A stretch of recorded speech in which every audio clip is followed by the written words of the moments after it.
Record तो start हो गया, वो कोई आप इन्फॉर्म कर दो उनको, शमिता को, कि वो ज्वाइन कर लें। हाँ सर मैंने किया इन्फॉर्म। ओके ओके चलो, आई थिंक आ गए। चलो वापस स्टार्ट करते हैं। तो मैं क्या बता रहा था आपको, यहाँ पर देखो कि पहले तो आपको यहाँ पर 3 एजेस दिख रहे हैं, ये सी है, ये ए है और ये बी है, राइट। तो उन्होंने उसको नाम दिया है ए, बी और सी। भले ही यहाँ पर तीनों सेम है, फिर भी अभी के लिए ए ऐसा नहीं बोल सकते ए, क्योंकि सब में अलग अलग हो सकता है, इसलिए उन्होंने ए, बी, सी दिया है कि ये तो इसमें उनके एजेस, दीज आर एजेस। और इनकी जो लेंथ होगी उसको हम पढ़ेंगे एज लेंथ। क्वेश्चन में भी एज लेंथ दी होगी, आगे देखना इस पे क्वेश्चंस भी आते हैं, कैसे आएंगे वो सब आपको क्लियर हो जाएगा अगर आप ध्यान से समझोगे कंसेप्ट को। ओके, तो ये हो गए एजेस। तो कोई भी क्रिस्टल है उसके अंदर 3 एजेस होंगे, ए, बी और सी, ठीक है। और वैसे ही 3 एंगल भी होंगे, और वो 3 एंगल देखो अभी क्या है, आप देख सकते हो इसी के अंदर, ध्यान दो इस डायग्राम में, ए और बी के बीच में एक एंगल है and that is gamma, gamma है ना, वो एक एंगल है। सिमिलरली ए और सी के बीच में, ए और सी के बीच में बीटा है, एंगल ए और सी के बीच में बीटा है। वैसे ही बी और सी के बीच में अल्फा है, बी और सी के बीच में अल्फा है, ठीक है। आपको कोई प्रिसाइजली याद रखने की जरूरत नहीं है कि बी और सी के बीच में अल्फा होता है, ए और सी के बीच में बीटा होता है, ए और बी के बीच में गामा होता है, ऐसा कुछ नहीं। आपको इतना पता होना चाहिए कि 3 एंगल्स होते हैं, अल्फा, बीटा और गामा। आपको कोई नहीं पूछेगा बी और सी के बीच में कौन सा, ऐसा स्टूपिड सा क्वेश्चन मैंने तो आज तक नहीं देखा, बट फिर भी अगर कोई बना ले तो बात अलग है, बट ऐसा कोई क्वेश्चन नहीं है, क्योंकि हम तो कोई भी रैंडमली बना सकते हैं, किसी को भी ए बोल सकते हैं, किसी को भी बी बोल सकते हैं, किसी को भी सी बोल सकते हैं यहाँ पर। तो सिर्फ इतना पता होना चाहिए कि एक एक क्यूब के अंदर या एक यूनिट, क्यूब गलत हो बिकॉज अलग अलग सेल अलग अलग होते हैं, तो यूनिट्स के अंदर 3 एजेस होते हैं, 3 एजेस होते हैं और 3 एंगल होंगे उनके। एजेस को हम डिनोट करेंगे ए, बी, सी से, और एंगल को नोट करेंगे अल्फा, बीटा और गामा से। इतना इतना समझ में आया? Yes sir. ठीक है, यस सर। ओके चलो, इतना समझ में आपको आ गया। तो ये से हमने स्टॉप किया, वहां से कंटिन्यू करते हैं। ओके देखो यहाँ पर क्या लिखा है, crystal structure, the ordered 3-dimensional arrangement, the ordered 3-dimensional arrangement of a particle in a crystal is described using 2 terms, namely lattice and basis. lattice and basis देखते हैं क्या है ये lattice.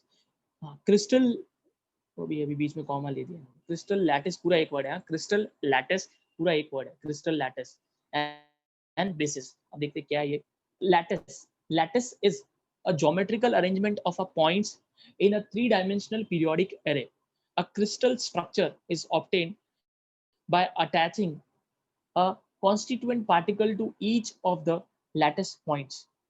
Such constituent particles that are attached to a lattice point form the basis of crystal lattice. देखो क्या है मैं बताता हूँ, फालतू में कंफ्यूज किया है। क्रिस्टल, इसके बाद क्या लिखा है, crystal lattice is also called space lattice of crystal.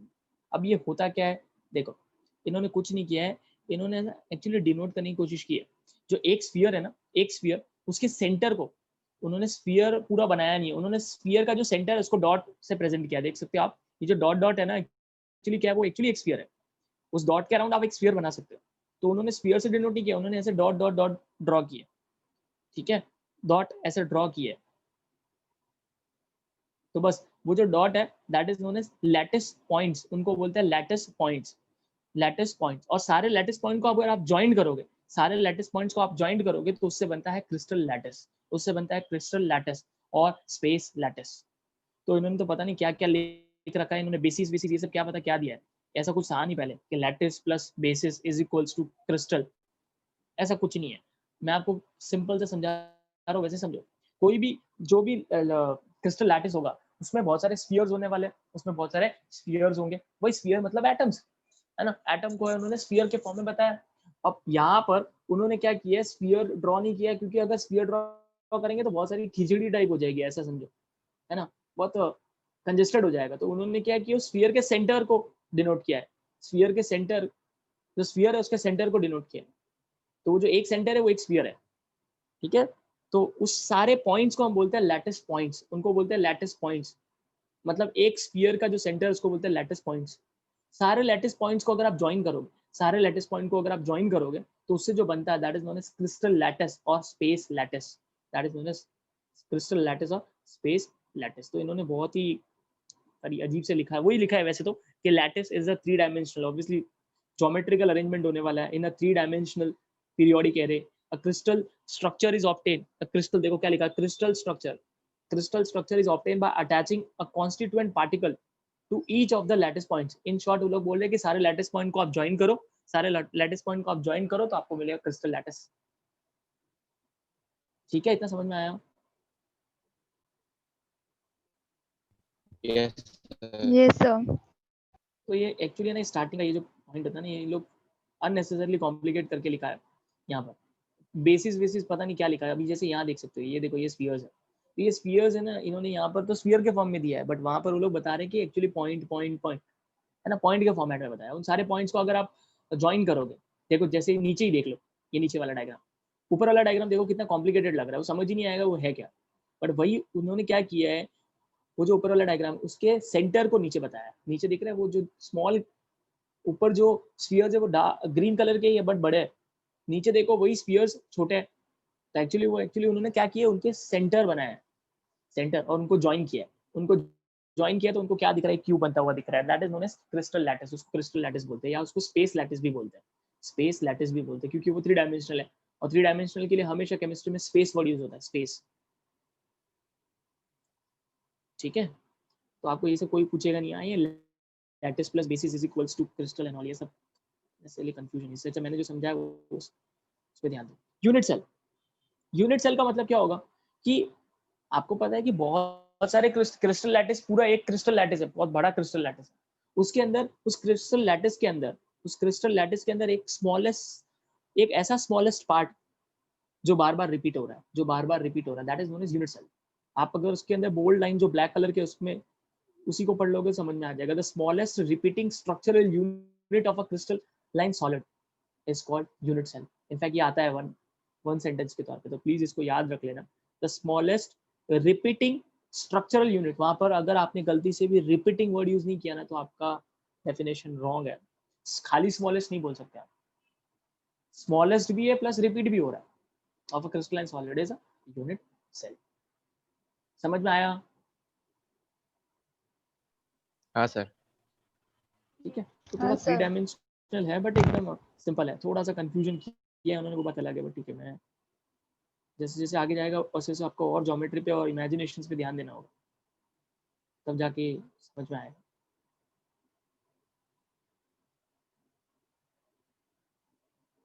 इसके न्यूमेरिकल तो काफ़ी इजी है, मतलब आप कंसेप्ट वे में भी सॉल्व कर सकते हो, और एक रटा रटा हुआ फॉर्मूला उससे भी सॉल्व कर सकते हो। पूरे चैप्टर में एक ही फॉर्मूला यूज होता है एक टाइप के क्वेश्चंस में।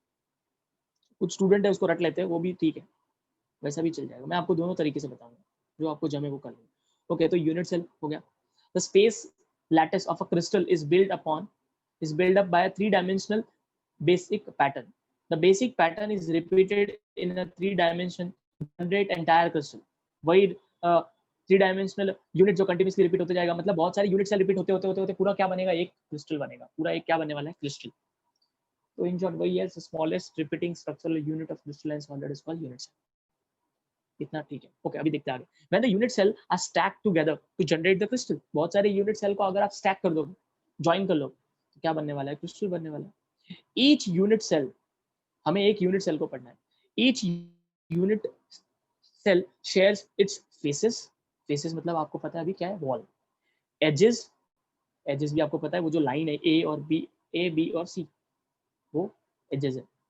And corners, and corners, and corners with the neighbouring unit cell. Obviously corner जो है, एक क्यूब जो है वो दूसरे क्यूब के साथ क्या शेयर करने वाला है, एक तो वो कॉर्नर शेयर करेगा, एक वो एज जो है वो शेयर करेगा, है ना, और क्या, फेस, ये भी शेयर करेगा। जैसे आप जिस रूम में अभी बैठे हो और उसके बाहर एक रूम है, तो उसके बीच में एक जो वॉल है वो आपके लिए भी वॉल है और बाजू वाले रूम के लिए भी वॉल ही है, तो शेयर ही हुई ना। वो क्यूब में वो फेस होता है, क्यूब में वो फेस है ना, तो वही लिखा है क्या क्या शेयर करते हैं। It is important to understand that the geometric shape of a unit cell is same as that of a macroscopic crystal. For example, if the crystal has a cubic shape, the unit cell will also have the constituent particle arranged to form a tiny cube. कहने का मतलब यह है कि अगर कोई आपके सामने कोई एक किसी ने आपको एक सॉलिड दिया है और समझो वो सॉलिड आपको अभी आपके नेकेड आई से है ना वो स्फीयर के फॉर्म में दिख रहा है, स्फीयर के फॉर्म में दिख रहा है, तो उसकी जो माइक्रोस्कोपिकली हम माइक्रोस्कोप की मदद से अगर उसके एक एक छोटे छोटे हिस्सों को देखोगे आप, तो वो भी कैसे होने वाले, क्यूब ही होने वाले। मतलब अगर आपको मैक्रोस्कोपिकली आपको नेकेड आई से अगर वो क्यूब दिख रहा है तो उसके जो स्मॉलेस्ट हिस्से होंगे वो भी क्यूब ही होंगे। अगर आपको नेकेड आई से वो स्ट्रक्चर जो है वो आपको हेक्सागोनल दिख रहा है, तो उसके जो अंदर जो स्मॉलेस्ट से स्मॉलेस्ट पार्टिकल होंगे वो सारे कैसे होने वाले, हेक्सागोनल होने वाले। बट ये सब पॉइंट कुछ मतलब नहीं है, ये सब थियोरेटिकल ठीक है, कोई मतलब नहीं इन सब चीजों से। मेन यूनिट सेल का डेफिनेशन आना चाहिए, ठीक है, वो इंपॉर्टेंट है। ओके, आगे the dimension of a unit cell along the three axes are denoted by the symbols along the three axes। वही आप देख सकते हो जो edges है वो along the axis है ना, x, y और z, so a, b and c। the angle between these axes are represented by the symbol alpha, beta and gamma। ठीक है, इतना क्लियर है? कुछ नहीं है, उन्होंने एक क्यूब को अच्छे से बताया कि उसके अंदर क्या क्या हो सकता है। क्यूब के अंदर उसके 3 एक्सेस हो सकते हैं जिसको हम एजेस बोलेंगे, ए, बी और सी, और उनके आपस में भी उनके बीच में 3 एंगल होंगे जिनको हम अल्फा, बीटा और गामा बोलेंगे। ठीक है,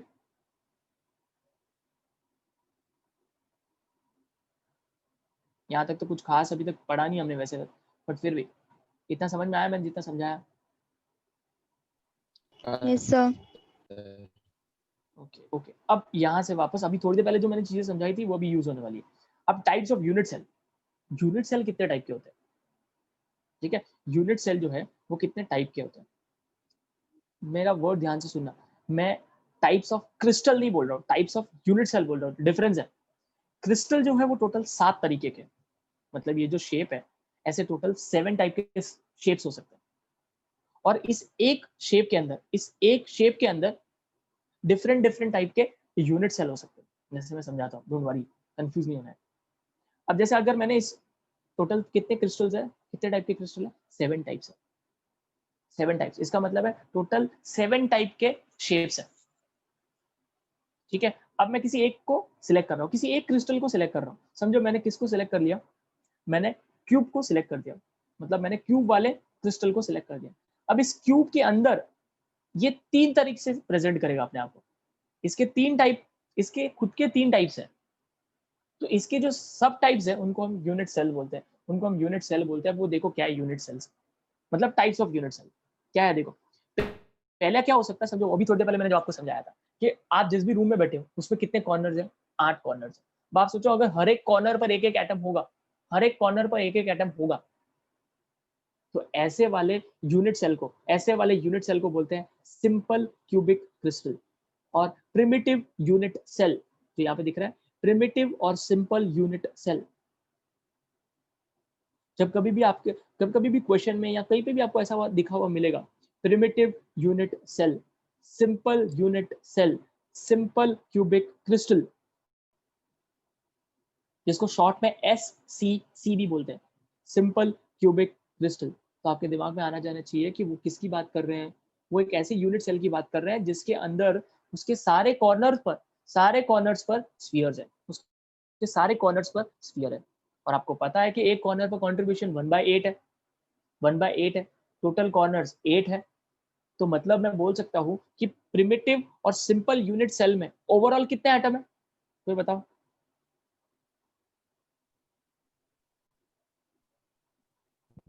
ओवरऑल कितने?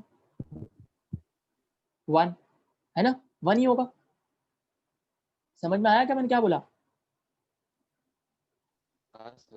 मेरी हर एक बात को ध्यान से सुनोगे तब जाके ये क्लियर होगा। ठीक है, तो वही देखो, वही लिखा है प्रिमिटिव का मतलब क्या होता है।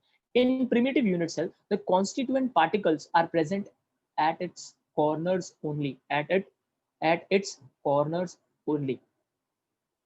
प्रिमिटिव यूनिट सेल या सिंपल यूनिट सेल एक ऐसा यूनिट सेल होता है जिसके अंदर कॉर्नर्स पर ही स्फीयर्स प्रेजेंट होता है।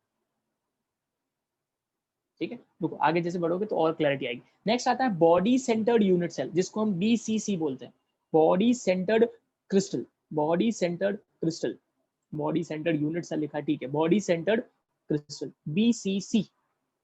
ये क्या होता है ना, इसके अंदर कैसा होता है, ध्यान से सुनना, इसके अंदर क्यूब तो है, इसके आठों कॉर्नर पे एक एक स्फीयर है, इसके हर एक कॉर्नर पर एक स्फीयर है, और सेंटर में भी एक स्फीयर है, सेंटर में भी एक स्फीयर है, इसके सेंटर में एक स्फीयर है और हर एक कॉर्नर पर भी एक एक स्फीयर है। तो मुझे बताओ इसके अंदर टोटल एटम कितने हैं?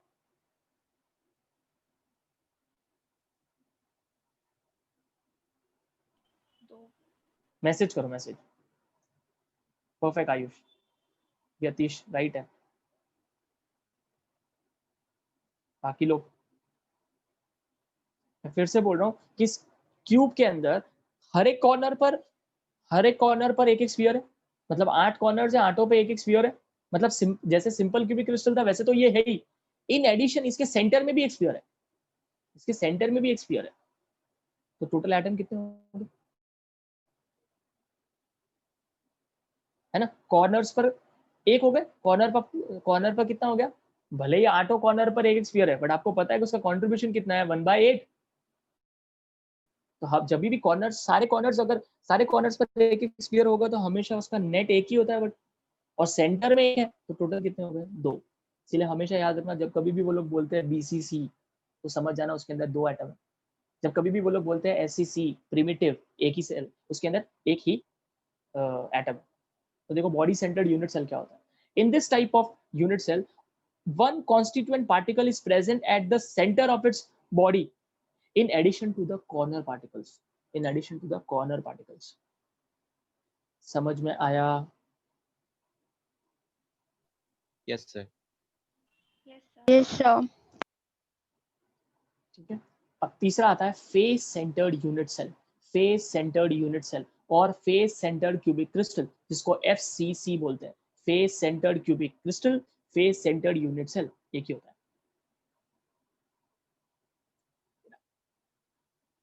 फेस सेंटर, इसमें क्या होने वाला है, वापस कॉर्नर पर तो है ही, कॉर्नर पर हमेशा रहने वाला है, तो 8 कॉर्नर पर तो है ही स्फीयर्स। अब टोटल 6 जो वॉल्स है या 6 जो स्फीयर्स है, सॉरी 6 जो फेसेस है, उन पर भी एक एक एटम है। मेरी बातें ध्यान से सुनो वापस, मैं बोल रहा हूँ कि कॉर्नर पर तो है, वो है ही, कॉर्नर पर जो 8 कॉर्नर है वहां पर 8 स्फीयर है ही, ठीक है, बट जो वॉल्स है या फेसेस जो है, उन पर भी एक एक एटम है, उन पर भी एक एक एटम है। अब सोचो कि टोटल कितने एटम। मैसेज, हाँ मैसेज।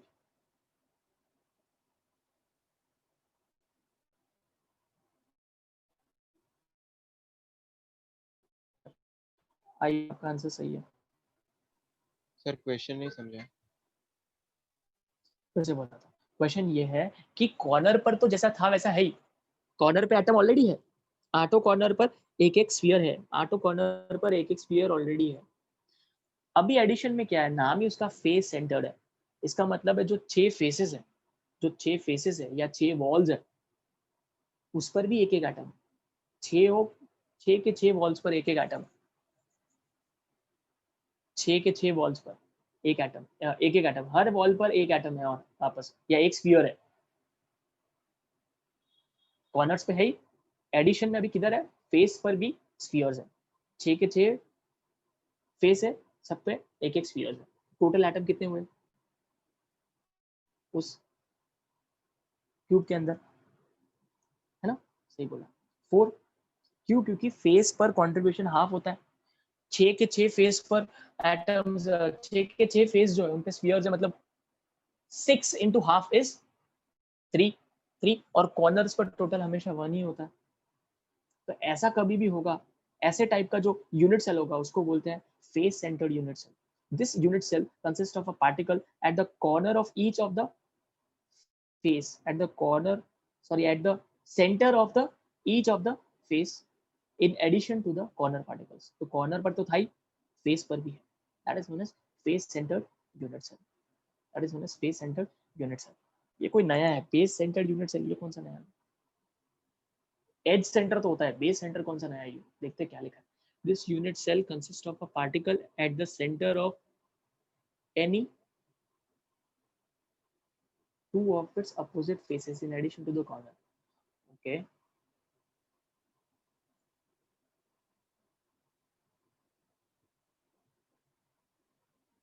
ठीक है यार, नॉर्मली तो 3 ही होते हैं, ये कौन सा नया निकाला है, पर ठीक है। ये लोग क्या बोल रहे हैं अभी इसमें, बेस सेंटर, आपके कभी क्वेश्चन एग्जाम में आ गए तो ध्यान रखो, बेस सेंटर का मतलब क्या है। देखो हर एक के अंदर एक चीज तो कॉमन होती है, कॉर्नर पर तो होने वाला है, कॉर्नर पर होता ही है, कॉर्नर तो फिक्स है, कॉर्नर तो फिक्स है। अब ये लोग क्या बोल रहे हैं, बेस सेंटर का मतलब क्या है, किसी भी ऐसे वॉल को सिलेक्ट करो, किसी भी कोई भी अपोजिटली वॉल को सिलेक्ट कर लो, मतलब या तो आप जहां बैठे हो आपके सामने वाला और पीछे वाला एक वॉल हो गया, वो सिलेक्ट कर लो, या आपके राइट या लेफ्ट वाला है वो सिलेक्ट कर लो, या ऊपर या नीचे वाला है, बट एट अ टाइम किसी एक ही पेयर को सिलेक्ट कर सकते हो, आगे पीछे वाला, राइट एंड लेफ्ट वाला, या ऊपर या नीचे वाला, किसी एक को ही सिलेक्ट कर सकते हो एट अ टाइम, क्योंकि अगर सबको सिलेक्ट कर लोगे फिर तो वो फेस सेंटर ही हो गया, सबको कर लोगे तो फिर तो फेस सेंटर ही हो गया। तो कॉर्नर पर तो है ही, और किसी एक पेयर को सिलेक्ट कर लो, किसी एक पेयर को सिलेक्ट कर लो, उसको बोलते हैं बेस सेंटर्ड यूनिट सेल। तो बताओ कितने एटम हुए,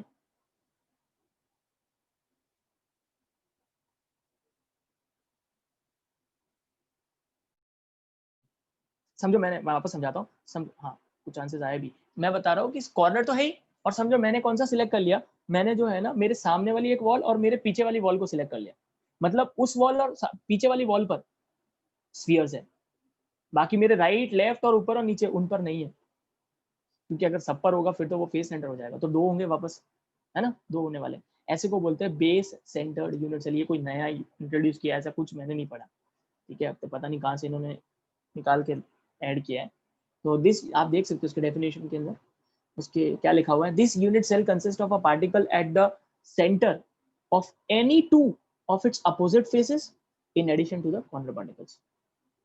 तो आपको, मैं तो अभी भी बोलूंगा आपको 3 याद रखने मेन, और 3 कौन से हैं मेन, एससीसी, बीसीसी, एफसीसी, तो यहाँ लिखे भी है, एससी नहीं लिखते हैं, एससीसी लिखते हैं, तो एससीसी, अब देखो एससीसी ऐसे ही होगा, एससीसी सब कॉर्नर पे एक एक है, देखो दिस इज एससीसी, हाँ not SC, simple cubic crystal, ठीक है, सिंपल क्यूबिक क्रिस्टल।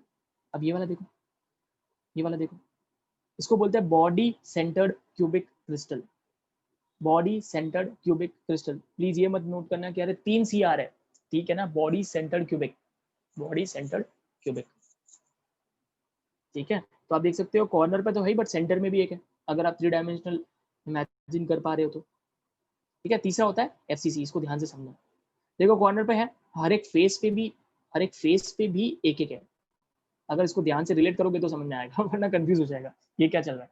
समझ में आ रहा है कि ये डायग्राम हाँ 3 सर। डायमेंशनल है, समझ में आ रहा है ना, एक फेस पे एक है ना।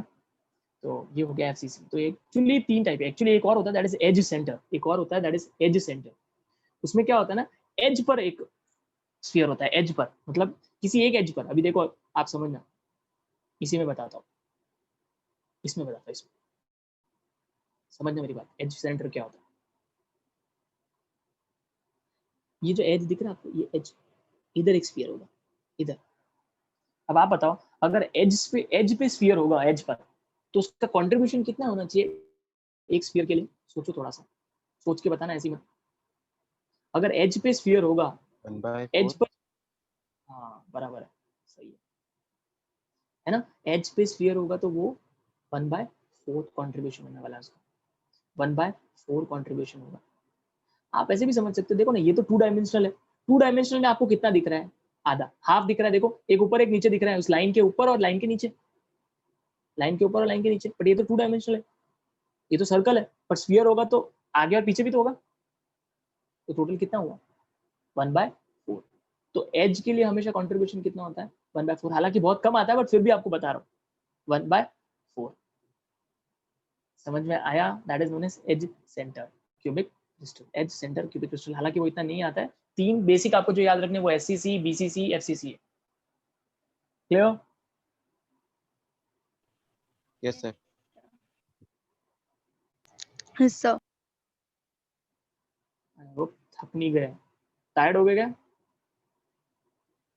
इतनी से लेक्चर नो में सर। टायर्ड तो नहीं हो गए? पहले तो बहुत बड़ा लेक्चर होता था, अभी तो बहुत छोटा होता है, 1 hour 20 minutes का लेक्चर होता है, एटलीस्ट 2 आवर्स का लेक्चर तो होता था शायद ना, 1 आवर 30 मिनट्स होता ही था एटलीस्ट, पूरा नहीं होता होगा तो। हाँ, तो ये 3 टाइप। तो ये जो अभी मैंने बताया एक के अंदर, आपको पता है इन तीनों के अंदर अगर आप देखोगे एससीसी, बीसीसी, एफसीसी, है तो सबके अंदर क्यूब ही है, तो सबके सब क्यूब है। तो वो जो क्यूब है ना दैट इज क्रिस्टल, और क्यूब के अंदर जो, या फिर आप बोल सकते हैं वो जो क्रिस्टल ही समझो, वो क्रिस्टल है, it's a type of crystal. और उस क्रिस्टल के अंदर भी उसके जो 3 सब टाइप्स हैं उसको बोलते हैं unit cell. Okay okay okay, last का 1 मिनट ही बचा है, कोई बात नहीं, अगली क्लास में कंटिन्यू करेंगे। तो 1 मिनट, हाँ देखो अभी ध्यान से, तो देखो ये जो यहाँ पर ये जो बता रहे हैं लोग क्रिस्टल सिस्टम, उसमें देखो क्यूबिक, ऑर्थोरोम्बिक, लेक्चर रुक जाएगा, लेक्चर खत्म, ठीक है, अगले क्लास में पढ़ेंगे।